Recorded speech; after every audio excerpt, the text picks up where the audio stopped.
ഒരു സാധാരണക്കാരനായ ബ്രഷിനിയായിരുന്നു സുന്ദരിയായ പേസ്റ്റ് കല്യാണം കഴിച്ചത്. എന്നും രാവിലെ അയാൾ പല്ല് തേക്കാൻ പോകുമ്പോൾ ബ്രേക്ക്ഫാസ്റ്റിന് പേസ്റ്റ് കൊടുത്തുവിടാൻ അവൾക്കും എണീക്കണമായിരുന്നു. അപ്പുറത്തെ വീട്ടുകാരെല്ലാം സുഖമായി ഉറങ്ങുമ്പോൾ അവൾ ആ പാവത്തെ പരാതികൾ കൊണ്ട് വീർപ്പ് മുട്ടിച്ചു. അപ്പുറത്തെ മൈസൂർ സാൻഡൽ സോപ്പ് ഭാര്യയെ മൈസൂർ കൊണ്ടുപോയി. ഹിമാലയ ഫേസ് വാഷിന് കാമുകൻ്റെ ഒപ്പം ഹിമാലയത്തിൽ പോകാൻ അവളുടെ കെട്ടിയോനാണല്ലോ ടിക്കറ്റ് എടുത്തു കൊടുത്തത്. നിങ്ങൾ മാത്രം ഒട്ടും റൊമാൻറ്റിക് അല്ല. അവൾ അയാൾക്ക് തിന്നാൻ വളരെ കുറച്ച് പേസ്റ്റ് മാത്രമാണ് കൊടുത്തിരുന്നത്. നാരുകൾ വളഞ്ഞ് അയാളുടെ കോലം കെട്ടു. അവളുടെ കുത്തുവാക്കുകൾ കൂടിയായപ്പോൾ അയാളുടെ ഉറക്കം നഷ്ടപ്പെട്ടു.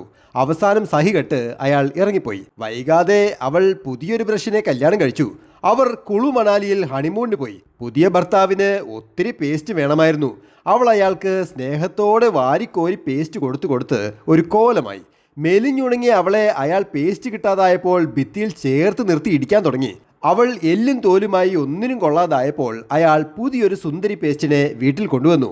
അതോടെ അയാൾ അവളെ ചവിട്ടി പുറത്താക്കി. തെറിച്ച് ചവിറ്റുകുട്ടിയിൽ വീണ പേസ്റ്റ് തേങ്ങി കരഞ്ഞു. പഴയ വേസ്റ്റുകൾക്കിടയിൽ നിന്നും അവളൊരു ഒച്ച കേട്ടു. നീ വരുമെന്ന് എനിക്ക് അറിയാമായിരുന്നു. തൻ്റെ ആദ്യ ഭർത്താവിനെ കണ്ടിട്ട് കുറ്റബോധത്താൽ അവളുടെ തല താഴ്ന്നു. പക്ഷേ അയാൾ അവളെ കുറ്റപ്പെടുത്തിയില്ല.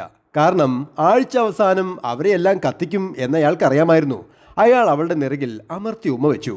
അവൾ കരഞ്ഞു തളർന്ന് അയാളുടെ നെഞ്ചിൽ ചേർന്ന് കിടന്നു. വേസ്റ്റ് കുട്ടയിൽ തൊട്ടടുത്തായി കിടന്നിരുന്ന ഒരു ബോട്ടിൽ അവരുടെ ജീവിതം മാറ്റിമറിച്ചു.